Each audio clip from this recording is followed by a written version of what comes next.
Hello, everybody, and welcome to OpenExO Live, the first OpenExO Live for 2021. So first of all, just a happy new year to everybody, wherever you are watching this. And this week, we have Carol Wong with us, who comes all the way from Malaysia.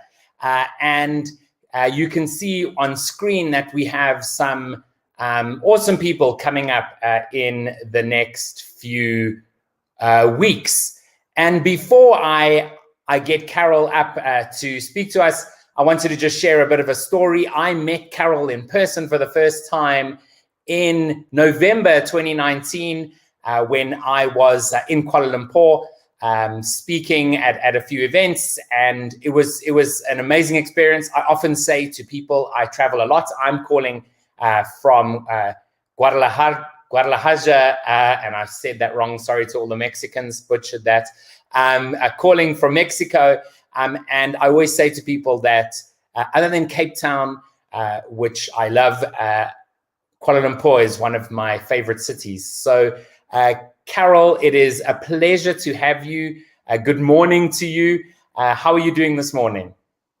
Good. Thank you very much, Kevin.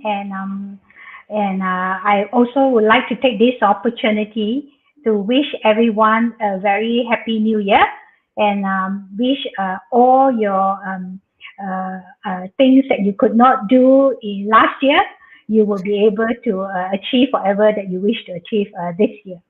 Thank you. I'm good. Thank you very much, Kevin. Great. So Carol, I always start by asking people a question, which is, can you just tell us how you about yourself, first of all, a bit of your background, and then how you came to join the OpenExO community? Okay, maybe first let me introduce myself. I started my career in consulting, for after over 23 years in Ernst & Young. I decided to opt to retire as a partner, early retirement, in my mid-40s. And I joined a government agency which was responsible for the innovation policy implementation. So during that time, I was fortunate that I have been given the opportunity to look into innovation program. Innovation as in education, from an education perspective. So I helped in developing, I was part of the team, developed the education transformation blueprint for Malaysian government. And I have also helped the government to put up a business case, and eventually we implemented international baccalaureate standards for our secondary school education. We have piloted in 10 schools, and I believe majority of them have already been certified as IB school. And then during that time, I was asked to look into setting up the first design thinking school for the government. And that during the launch of the school, we were asked to look into other programs available. That's when I reached out to Salim Ismail. At that time, he was with Singularity University, and I invited him to Malaysia back in 2012 in August, where he participated in the launch of the innovation program education school, which was known as Genovasi. They have changed the name now. So during that time, Salim was one of the international advisory panel members. Within the members, we have someone represented from Stanford University. We also have representatives from Institute of Future, And then, of course, we also have a representative from the Millennial Project, and also another renowned person in Malaysia as part of the advisory panel. Then after that, I left the agency early 2016, and I continued to do work around design thinking. Last year, not last year, is it last year? Yeah, yeah, I think it's 2019. Yeah. So that was the first time I reached out to Salim in 2012. But throughout the period, I was fortunate to stay connected with Dr. Clarence Tan, who is also one of the OpenExO community member, and also a founding member, if I'm not wrong. Yeah. So he reached out to me throughout, since Salim was here, like 2012, throughout the period when I was in Genovasi. He has continued to promote exponential organization in 2014. In fact, I was aware of EXO back then. And Dr. Clarence had came to Malaysia a number of times to promote EXO. Yeah. And unfortunately, I did not have the opportunity to learn more until I joined a masterclass together with my client in 2017 about EXO. That's when I knew more about EXO. We bought the book and then we learned together. I learned together with the client. Then fast forward to 2019, I reached out to Salim to look into how he can participate in maybe an event that I wanted to organize. That's when Salim introduced me to join OpenExO. And also that was the time I met Kevin virtually. He wrote to me to join the platform. And I joined a number of programs available, include EXO Consultant Certification, EXO Sprint Certification, Coach Certification, and then it's history. And I have been participating in a number of activities organized by Kevin and the team, and also met a lot of awesome people virtually. So Kevin is the only person I met in person. And when Salim was here in Malaysia, I did not meet him in person because I went off for holiday, and I asked my colleague to receive him. Yeah. Oh, wow. And Carol, am I right in saying that when you did your coach certification, you were in a team that was based in sort of Europe, so most of your calls were late at night, right? But you strive. Absolutely, yes. In fact, Kevin, you brought up a point. When I was doing the coach certification, so I was in the team is the European time. So I have been throughout the 6 weeks, it has been quite challenging because I also have to do my day job, running workshops and seeing my clients, and then also a lot of assignment and all that. In fact, I did not have enough sleep during that time. Absolutely. And so that experience and other experiences within the OpenExO community, how would you say that you've sort of benefited from that? Very good question. Firstly is after attending all the certification courses, I certainly learned a lot, of course, from the coaches, and also I've also learned a lot from my fellow students, my fellow coaches. Yeah. And I have continued to stay in touch with them. So whenever I need help, I would also reach out to them for help. And I find that was very beneficial. In fact, because I am now on the OpenExO platform, whenever my client needs certain expertise or help, I am able to tap on the network and try to find the people to get them connected with the client. So I thought that is very, very good, And most important is that OpenExO, I think last year, because of COVID-19, you all have started to launch EXO World live event, where I found it very beneficial as well, because I was able to like attend conferences, so to speak, although it was during a lockdown period, even for myself in Malaysia.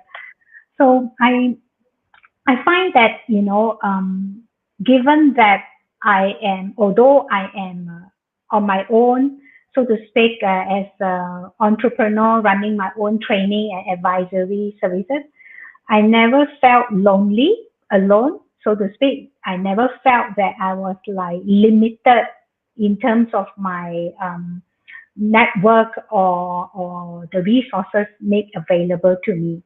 Because I always tell the client, even though Innothink Advisory is a Malaysia, a small organization with me predominantly with a number of business associates, I always tell the client that I have access to a global network of expertise, and that really helps.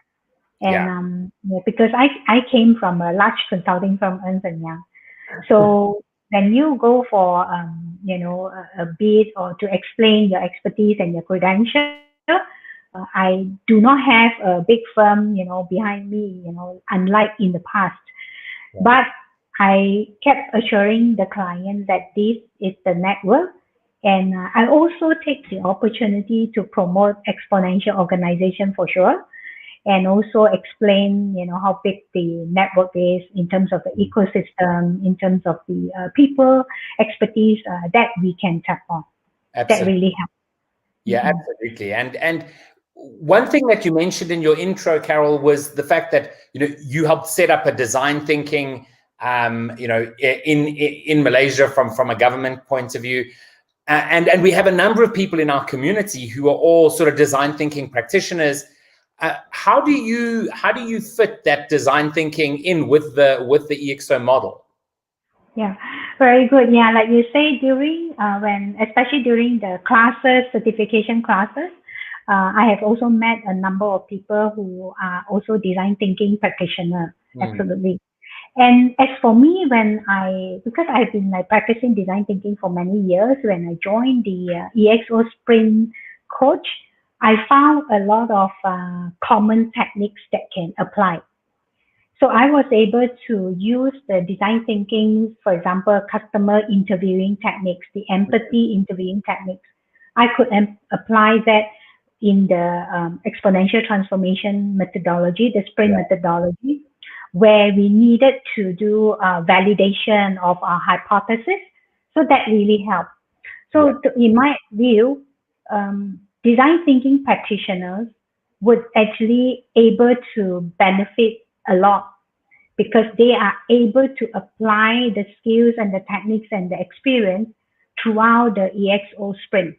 Yeah. Because you are not doing a design thinking, but the idea is you can use the techniques in the interviewing, in prototyping, in testing, and also synthesizing to understand the problem after listening to the to the users, or after validating your hypothesis. Because part of the EXO sprint will require us to validate or invalidate our hypothesis to substantiate whether the initiative would work well or not. So all these principles, or all these approach, we can actually supplement with design thinking experience and techniques to enhance I would say to enhance the gathering of information, and to also gather more insights. In addition to that, what I have done in my design thinking courses, especially when I work with clients and conduct training, I always take the opportunity to introduce EXO. Simply because I feel very strongly, given that exponential technologies are growing rapidly, when we do design thinking, means we are trying to solve a problem. So whenever we try to solve a problem, we need to consider ideas that we can leverage exponential technology. So that's one. So we say we always try to generate ideas that we leverage exponential technology. And also, I will always challenge the participants, when you look at the ideas, please consider whether these ideas are scalable, whether these ideas have excess abundance. Are you able to generate abundance? Because the idea is to make them realize that the ideas, if you could display some of the EXO attributes, that will actually make it work very well. Yeah. So that is the reason why I encourage, those who are very, very experienced in design thinking to also incorporate the exponential organization model. So that is how I have promoted design thinking for exponentials. Awesome. Yeah. I mean, you're 100% right there. It's so vital that when you're running through a design thinking process, that you are looking not only at exponential technologies, but at the attributes as a way of ensuring that when you're coming up with ideas, that they're leveraging those, right? And now, when it comes to Malaysia, we have a few community members really also looking at work with government, working with organizations. What would you say is sort of the exponential thinking? Like, how is it being adopted in Malaysia? What's it looking like at the moment? Very good question. All right. Okay. I have also reached out to some of these members, and in fact, a number of them were introduced to OpenExO by me personally. And at least one of my client member is very, very she has a lot of passion for EXO. So every time when I talk to her, she always says, "Okay, are we like this? Are we like implementing some of these attributes?" Yeah. So that's very, very good. I think when I first introduced this topic, because last year, because of the pandemic, so I tried to organize a number of EXO free education sessions. And I also found that many Malaysians, those who have participated, would find it, first, EXO, what is it? So they don't understand, the exponential. So, so there is a need to continue to create the awareness and the thinking. But of course, I have always highlighted to the participants, whoever I interact with, I always tell them that just bear in mind, it's almost like digital transformation. Because as far as the Malaysian government concerned, we have a lot of initiative, a lot of funding, or, and I would say funding and initiatives to support, especially small, medium enterprises, SMEs, to embark on their digital transformation. So I will always try to explain to the people, it's quite similar to digital transformation. It's just that there is this structured approach that we encourage you to go through, and you may have your own methodology, but this actually allow you to think exponentially. In order to do things exponentially before you even embark on digital transformation, we are thinking about, so I will try to explain to them that you are not doing a digital transformation by just automation. So when this automation is very fundamental. So we are talking about transformation that will bring you to a different level. So to do that, this is what thinking exponentially means. And of course, thinking exponentially, means what? So I will try to explain to them. It's not easy. I think the challenge is, when we meet people, when we try to educate and explain, to be fair, I'm also not a technology person, but yet I have to learn and understand. But it doesn't mean that I need to do programming or coding, which I think I want to pick up. So this is something that I have to explain to them, that we need to understand the technologies and how it would impact us. So, but it doesn't mean that you need to become like a computer scientist or computer engineer or programmer. So I think that is what we need to impress on the people, because we don't want this responsibility, thinking exponentially because of use of exponential technologies, that responsibility to be pushed to technology people only. So that is not what it means. No, absolutely. And I was actually explaining to someone the other day, they were like, how is this different from digital transformation? And, and I said, well, let's say you work in a factory and it has a process for different departments to order supplies like PPEs or something like that. And a digital transformation would be taking the paper book that you used to use and creating just an online system, right? It's now a digital transformation of exactly the same thing.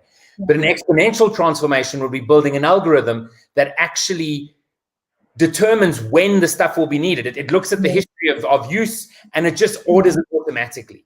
And you get rid of the whole order process completely, much more efficient, much more exponential. And the person was like, oh, that makes so much sense. I thought they were just identical. And so I think it's, I mean, I know Yaroslav often says that digital transformation is the entry ticket into an exponential world. Absolutely. You can't be exponential if you're not digital. So that's right. it is an important journey. Now, I noticed on LinkedIn yesterday or today that you said that you're excited to be working on a sprint at the moment. Can you give us just a little bit? Obviously, no details because okay. I understand that. Sure. Can you let us know what's happening there and anything exciting that you can share? Yeah, maybe I can share, right?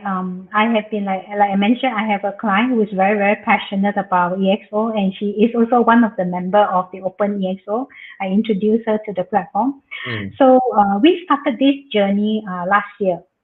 We started this journey last year. So we started with education first, explaining to people about what EXO all about, and also we also did a EXO survey. To understand where they are in terms of the business. Then subsequently, we decided that we need to embark on first thing is the MTP for the organization, decided by the CEO. And then we went through a process of defining MTP for the organization. And there were a lot of, we found a lot of good insights. Because of course, in any transformation, the key challenge is organization culture challenge, the readiness of the people. From this crafting of the MTP, we found a way to get everyone to share what they really care about, especially about their values. And we found we were able to identify a lot of common values, which were surprising. Although we felt that we had a lot of challenges in a cultural change, but we were very, very pleased to find that, whatever it is, everyone somehow shared the same values. So that was the early part of the journey. Then subsequently, we decided, after defining the MTP and the cultural values, we need to continue on to work on how to get the organization to adopt EXO attributes. So I introduced, the first thing that I introduced to the team as a way to continuously measure results, we introduced OKR. Because the business itself is a technology business anyway. They are, they have their own app. So therefore, measuring OKR to measure the outcome or the results that we want to implement, that was very, very important. And then we went on to decide. We decided that we need to have a separate team to look into innovation. And I started to kick off EXO Sprint with this team. But we don't have 10 weeks to work on. So we did it over 2-3 weeks. And then we came out with, identified a number of initiatives. And then one of them we decided to work on as a core initiative that we asked. Then after we have iterated, got feedback from the business unit, we now have asked the business unit, the department to implement the core initiative. Very easy to implement, quick and easy to implement. And then I told the innovation team, the regional team, now we need to embark on a much more complex initiative, because they chose a very simple to implement. So then now we are working on a new one. So we say that we're going to start that, beginning this year. And that is how I've start another round with the same team and get them to do exploration to understand, what would, how it would, they can better improve that initiative. That initiative, the age initiative was already identified last year. but we decided that we will not work on it in detail until this year, but I needed them to go through the exploration process again to get more information relating to the initiative that they may need to refine, throw it away, or start over again. So Yeah. Yeah. Awesome. Well, that's really great news. And wish you all the best with that. As we end this conversation, Carol, is there anything you'd like to share with those who are watching live and those who are going to watch this in time as before you go? Okay. Thank you, Kevin, and thank you, Kevin, again for all the questions. I would like to take this opportunity to encourage those who are listening to learn more about exponential organization. And OpenExO platform is the right platform for you to learn more, because you will have the opportunity to learn from the certified instructor about what is it all about. Of course, first thing first, I will encourage you to go and get the book, the EXO, as well as the exponential transformation, and that will provide you with the opportunity to understand more. And then when you join the platform, and by the way, joining the platform is free of charge, yeah, but it provides you with the opportunity to learn more about EXO. And I always think that OpenExO is an example of building an exponential organization. And the team is trying to democratize consulting, democratize advisory, allowing more people to have access to expertise and knowledge and experience. With that, I wish you all the best for the year, and really look forward to seeing you all on the platform. Thank you. Perfect, Carol. Really great to have you. Great start. All the best in 2021. And of course, we'll chat to you again soon. Bye-bye. Yes, thank you, Kevin. Bye-bye. So that was Carol Wong, our first community member for OpenExO Live. Thank you to everyone who joined. As Carol said, joining the community is something you can do for free. Just head over to openexo.com/community and you can do that. I also wanted to just end off just to remind people that next week we start our first certifications of the year. And so if you are interested in that, you can just head over to the link that's scrolling across the bottom of the screen and you can join those. Really exciting to get the year kicked off with that certification. Thank you everybody for joining, and we'll see you again next week.